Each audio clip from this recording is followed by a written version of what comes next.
Hello, my friends. This is your faithful friend Sandra, and I hope that you are having a great day because I am surely having a good day. It's really relaxing. I have a lot of things to be thankful for, and I know what really matters in my life. And that is something that I want to share with you today. I want to share with you an excellent advice. And you might be saying, how do you know it's going to be an excellent advice? Well, because I use it for myself. And the first thing that I want to give you an example of is that when we see someone that is overweight, right?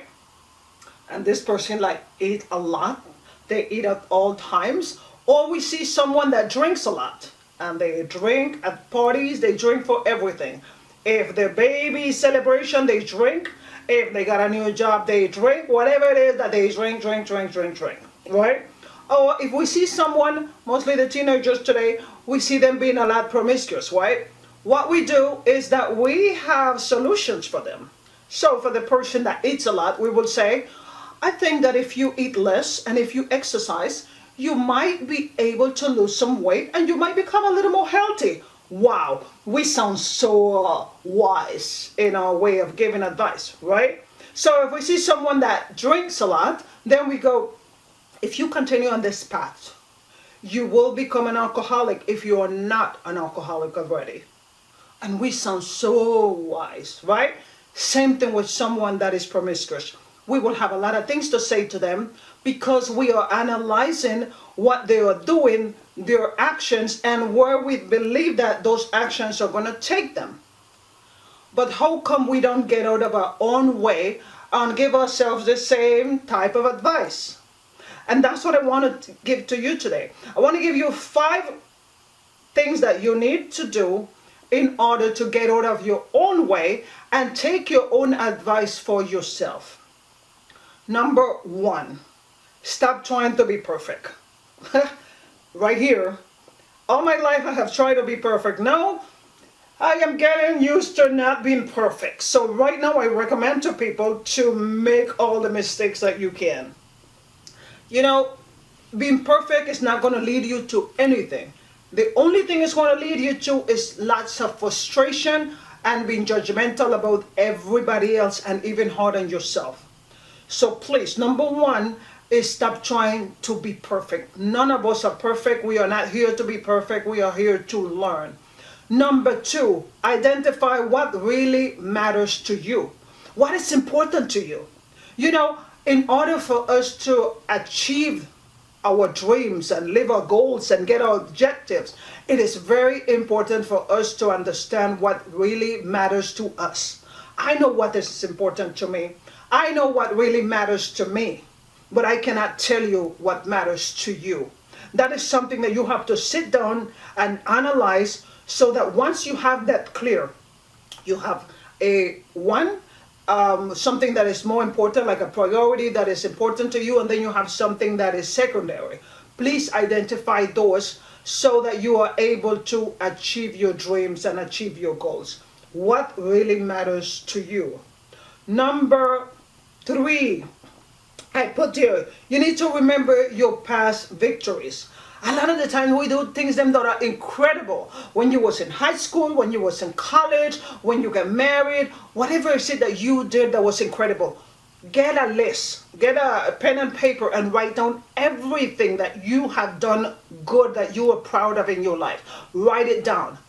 I mean, it doesn't matter how many. If you have to write down 50 of them, write it down. If you have 10 that you remember or 100, write them down. Because what that's going to do is remind you that you are smart, that you got what it takes to move forward. If you did it before, you are going to do it again and again and again. But when challenges come, we do not remember the good things that we did. We do not remember our victories. And that's the reason why I want to remind you today that you have to remember your past victories. And those memories are going to help you get out of your own way. Number 4, focus on your strengths. We talk about what was important to you. However, focus on your strengths. What are you strong at? I am very strong at talking. I am very strong at technology. I am very strong at taking my own life and using it as an example and giving it to others so that they don't make the same mistakes that I have made. Because I have been a pioneer of making mistakes. And let me tell you, I don't have regret in that area because today it helped me become who I am. But I know that is my strength, and that's the reason why I'm sharing this with you today. Because I have realized that I take a lot of the things that I have learned and I keep looking at myself. So I always have to try to learn new things and figure out new things in order for me to have a better life. Because the things that I did yesterday are not going to be good for me today. So I have to figure out what is it that I'm going to do today that it will impact my life in a positive way tomorrow. So please, identify your strength.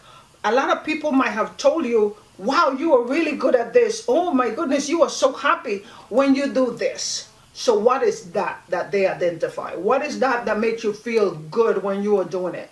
That is your strength. And number 5, you got to celebrate, celebrate, celebrate. That's what you have to do. Whenever you take an action and you are proud of that action, you know you did something good, you got to celebrate. A lot of times we do something good and immediately we run into doing something else and we forget to celebrate what we just did. My daughter is finally going to be a senior in high school, and we have been pushing this since she was in elementary. So thinking about all the victories she had in elementary and the victory that she had in middle school, and now she finally become a senior, this is something to celebrate. So that when we celebrate that she's going to be a senior during the time that she's a senior, she's going to be more excited to be a senior, and that's going to lead her into college. And then when she gets to college, we celebrate the college experience, and then that take her into the next level in her life. That's just an example of the things that you have to do. Celebrate every little step of your life. Don't matter if it was perfect, don't matter what other people think. As long as you get to the next level, celebrate it. Get out of your own way and start doing great things for yourself. Forget about what other people are doing. Stop being judgmental about them and start focusing on what you can do better. Every Thursday through In Vivo Live on Thursday at 7 p.m. Central Standard Time. That is Texas time. Also, visit invivoassociates.com if you are a life coach, a speaker, or an expert in a particular field, and you can become a member of our group. If you have a topic that you want to share with our audience, please send us an email to info@invivoassociates.com. And again, this is Sandra Graves, your host at In Vivo Live, and your friend. God bless you, and bye-bye.